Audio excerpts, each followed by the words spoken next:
morning, everyone. Start this day at the dog park before Brett gets here. Well, we're here, but nobody else is. Totally empty. So I guess we're gonna try out the big one today. There's a few small dogs over here, so give him a chance. He's hanging out with the biggest dog in the park.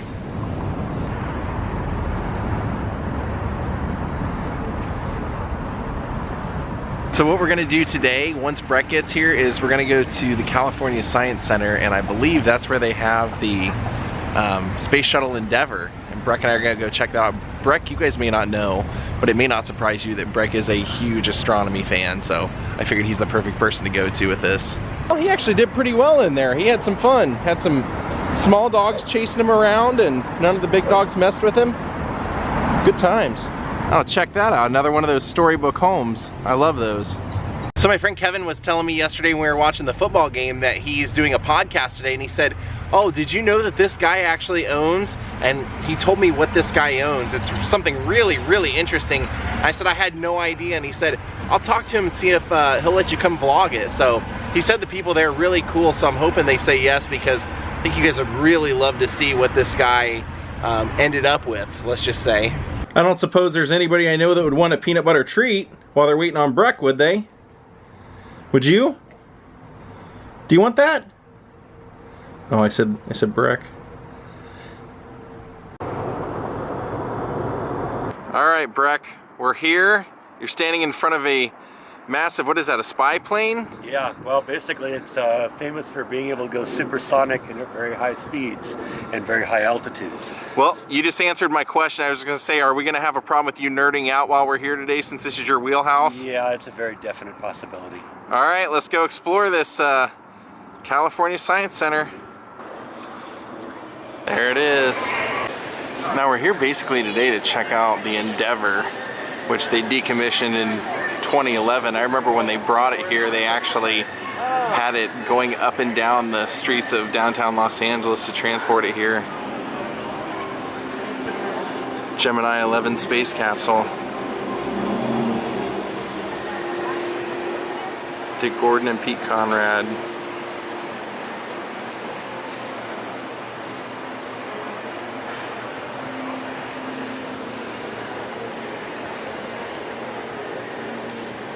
Look at the holograms and the tiling here as we walk along, how it just changes on its own.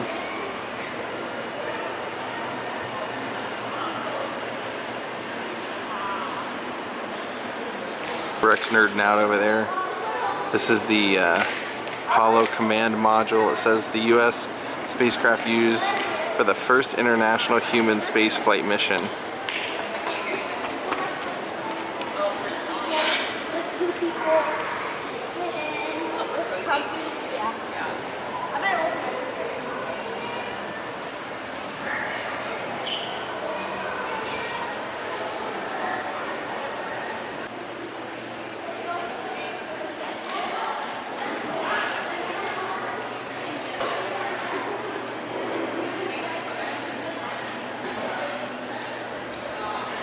Now this says this was a module, a full-scale prototype of the twin Viking landers that touched down on Mars in 1976. It says Viking 1 and 2 were the first successful landers on Mars. Their mission, take good pictures of the surface, analyze the soil, wind, and atmosphere, and search for signs of microscopic life.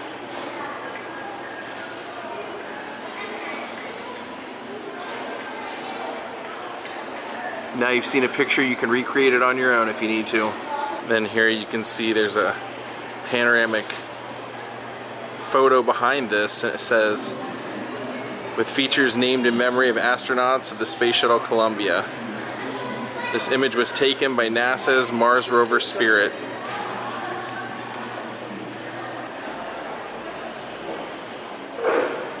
This says this was the original Mercury Redstone 2 capsule, launched for a 17-minute flight on January 31st, 1961, with a chimpanzee named Ham as a passenger. We've removed some of the siding so you can see inside, and we've encased the capsule in plastic for protection. Well, let's look inside it where that monkey would have been flying through space.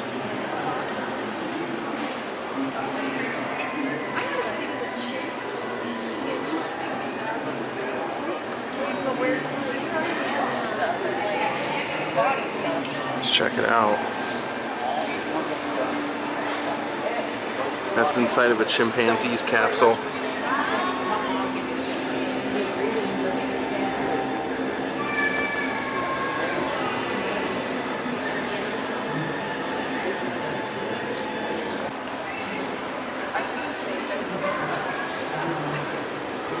Breck was just showing me this is the original heat shield they would use for re-entry.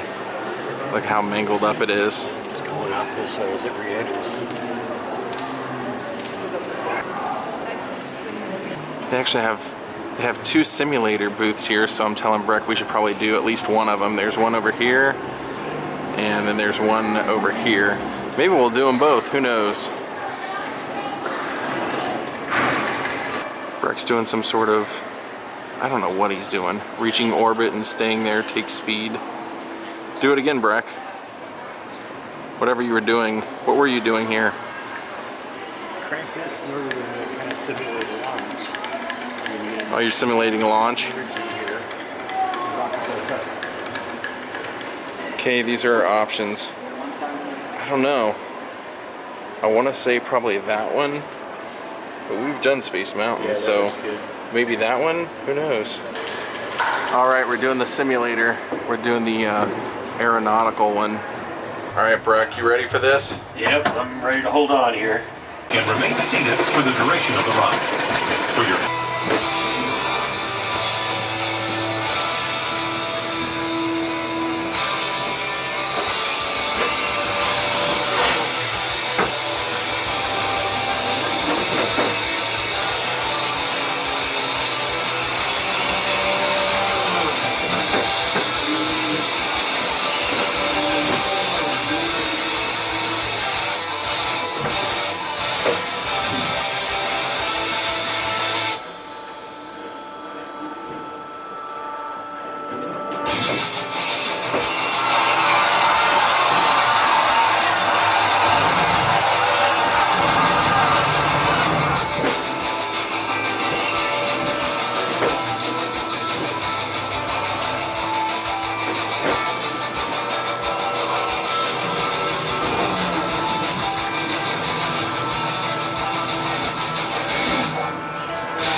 Terrified, Breck. Yeah.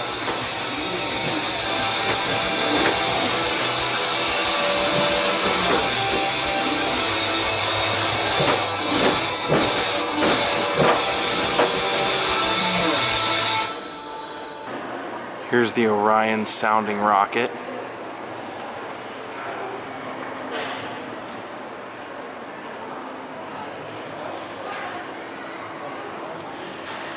An unlaunched Orion sounding rocket used to measure sound in the atmosphere. Now here's something many of you may not have known. Here's an Apollo Command Module spacesuit, and famous Yankee nicknamed the Hitman, Don Mattingly, was once an astronaut. I'm kidding. Had to. Apollo 16.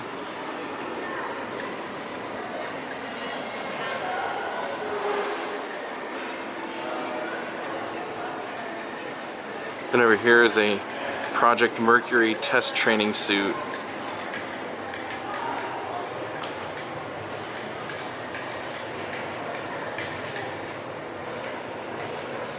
It actually looks like something Kiss would wear, doesn't it? Am I wrong in that? Ace?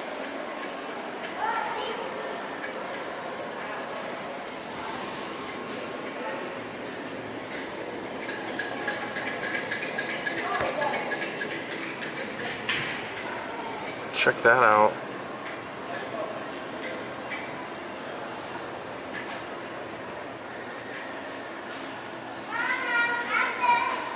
Here's an Apollo 11 lunar sample. It says this sample was collected from the southwestern part of Mare Tranquillitatis, the Sea of Tranquility, where astronauts Aldrin and Armstrong landed in their lunar module named the Eagle.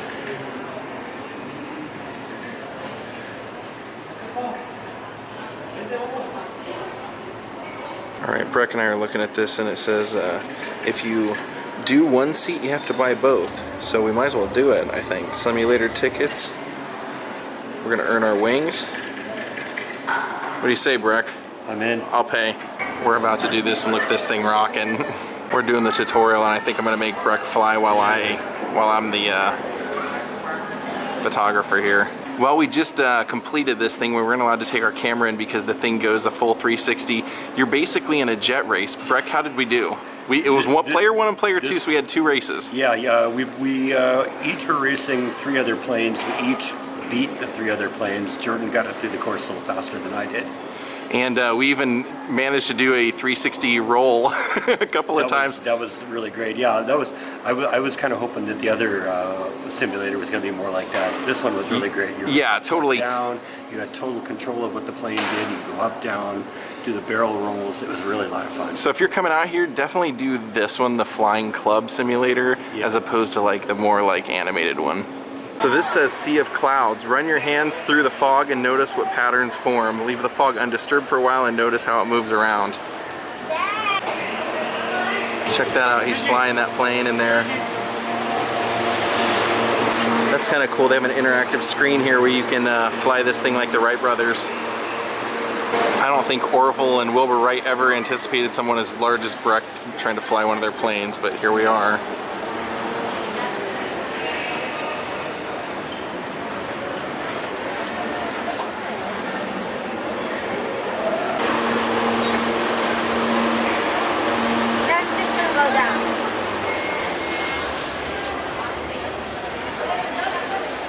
Now we're in the gift shop because we found out that you have to either have seen a IMAX movie or buy a ticket to see Endeavour. So we're gonna do that. And I want to get some astronaut ice cream while we're down here.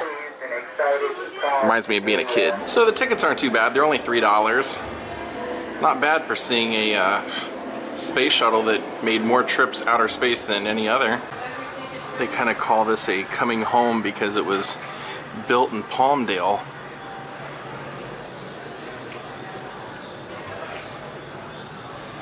Touch the tires. It says these tires flew into space on Endeavour's final flight. STS-134. Notice the rubber worn from the landing at NASA Kennedy Space Center in Florida.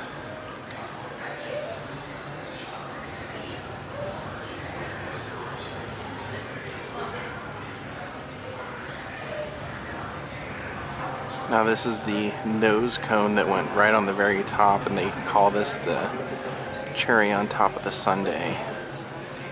So that point would help it cut through the air. Now here they're showing the start of the assembly and the building process in 1987.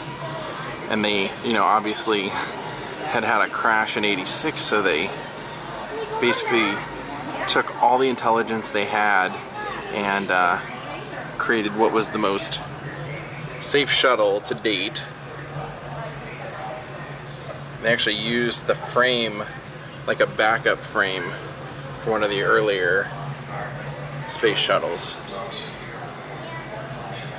Now right here it kind of talks about how it got its name. They basically did a contest through schools across the country and let them come up with a name, and they had to write an essay as to the significance of the name, why it should be named that, and basically what they ended up coming up with for Endeavour and why they spell it O-U-R at the end. The British way is that they said took its name from a British Royal Navy vessel, Her Majesty Bark, HMB Endeavour, which in 1768 set out on a grand journey to the South Pacific under the command of James Cook.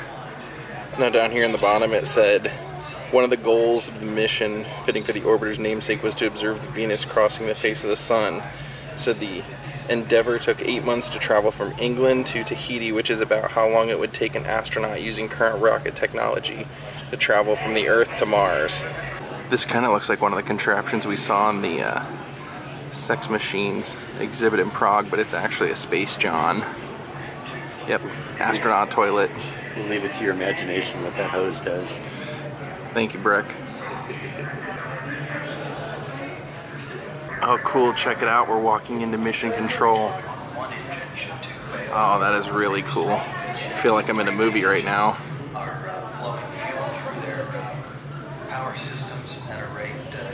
Then here's a case of various items that the astronauts took into outer space with them.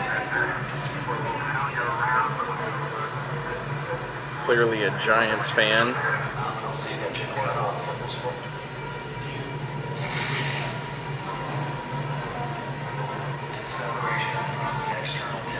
One of the cool things I read online was that they actually took a piece of the wood in the command module from James Cook's original ship in the 1780s. And look, they have a Endeavour flight simulator here. He's nerding out. I told you he would.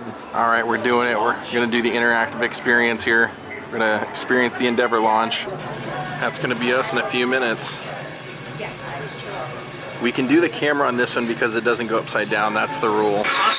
There goes our door.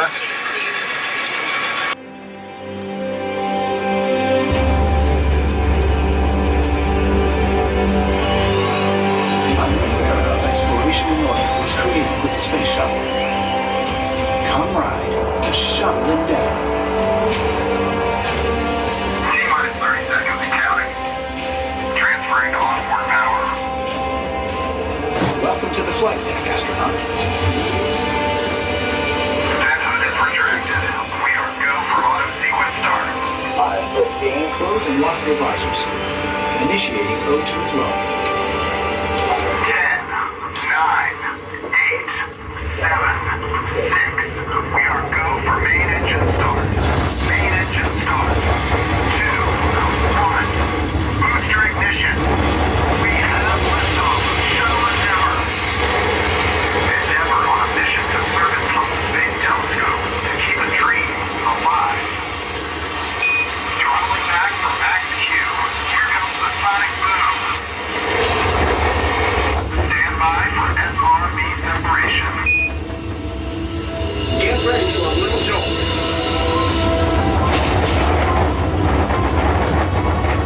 That was a little jolt.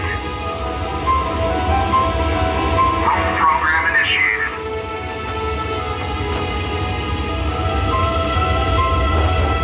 We have main engine code.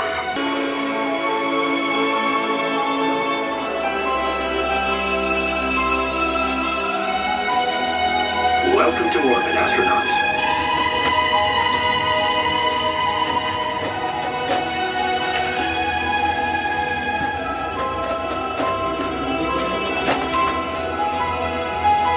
Beautiful, isn't she? Field, proceed with your mission. Right now we're traveling at over 17,000 miles per hour. Hubble is almost twice the altitude of regular shuttle missions, 370 miles up. Just in time for nightfall. That happens 16 times a day, so get used to it. We've got a twisted panel. It's not going Endeavour, due to poor weather conditions, we will reroute you to Edwards Air Force Base in California. We are beginning calculations now. We copy, Houston. Once we start re-entry, there is no way to change our course. We'll be a glider then. Endeavour, we have a course and are forwarding that to your onboard computer. Roger, Houston. We are beginning. Feet per second. Endeavour, we have visual contact. Check this out. Here's a photo of them driving the Endeavour through Los Angeles. All the people coming out to see it. All right, the moment we've all been waiting for. Classic. Breck lost his ticket. Oh, wow, there it is.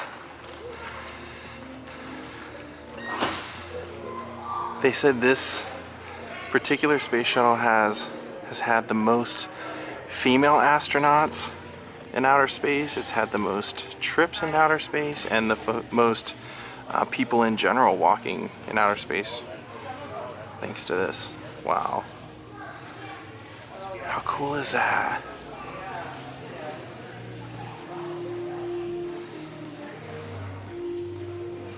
They said it's made 299 trips. That is so cool. Breck was just pointing out that all these tiles have a number. Why do they have a number, Breck? It's because they're all custom made for that specific spot. The thing's got so many changes and shapes and angles and stuff like that. They gotta actually make each one for a specific spot. Now this says this is the orbiting workstation.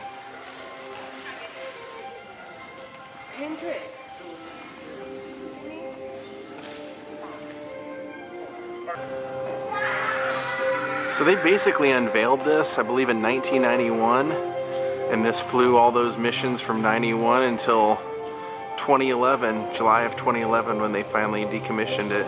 Look here along the walls, they have the history of the Challenger, the Discovery, the Columbia, Atlantis, and of course Endeavour. Though they unveiled it, I believe, in 91, it says that the first mission of Endeavour, Challenger's replacement orbiter that was named by school children, was used to rescue wayward communications satellite Intelsat 6 on May 7th, 1992. So of course, Challenger had its unfortunate accident. So now there are 4 shuttles remaining.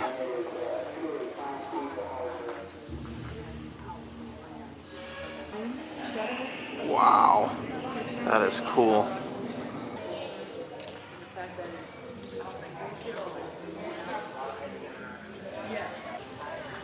That is so cool to get to see in person.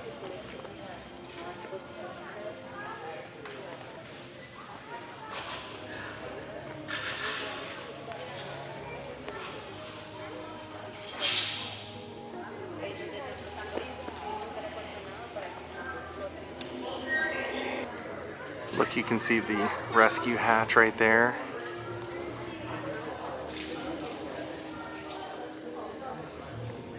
In person, everything that's white looks like it's leather, like white leather.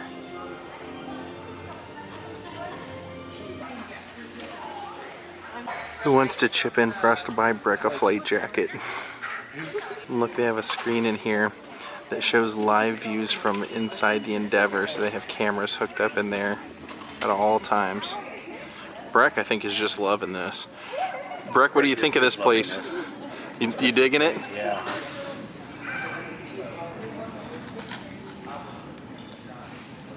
So Breck, tell all of our friends in Jordan the Lion world, did you ever have aspirations of being an astronaut?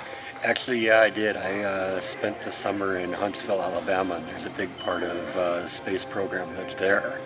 And so I went and saw all that. And they have a big famous rocket class that the kids can take. That's real fun. I was a little too old for that at the time, but that's a big thing there. Space Camp, I think they even made a movie about it. Yeah. And of course my old man was worked for Northrop for many years, and he worked on the stealth bomber. Wow, so that's where your love of all this interplanetary stuff comes from. Yeah, well, that definitely helped. Man, what do you think of this thing? Isn't this crazy to see in person? Massive. This thing is massive. It's impressive. You just don't get the idea of how big it is when you see it on TV or in a picture or something like that. It's stunning.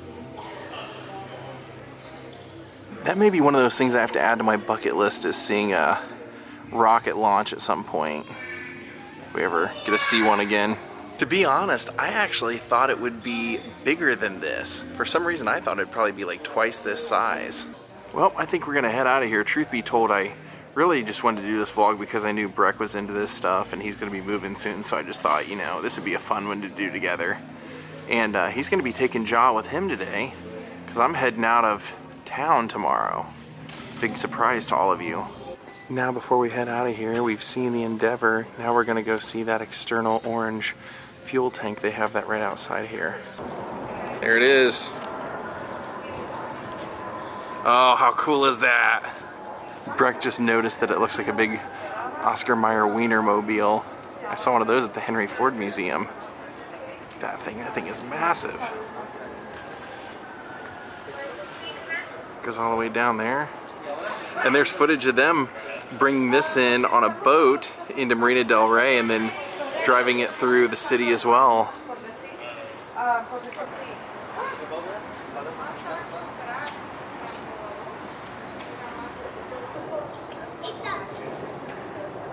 Well, we had an awesome time and there is tons more to explore, so I'll definitely be back again in the future. Little MC Escher on the way out. Unfortunately, I gotta say goodbye to this guy. Gonna be gone for a few days and he's gonna go hang out with Breck, so say goodbye to Jaw, guys.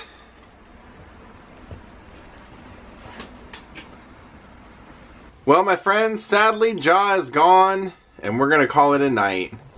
What a great day at the California Science Center. I loved seeing that space shuttle. That was really cool. To see in person, really, really cool. Wanted to send big shout-out thank yous to Pam Wilder and Jason Tremblay. And thank you all for watching. Come back and see me tomorrow. One more day of vlogging, then we're out of here for a while. Have a great night, everyone. We'll see you all tomorrow. Good night.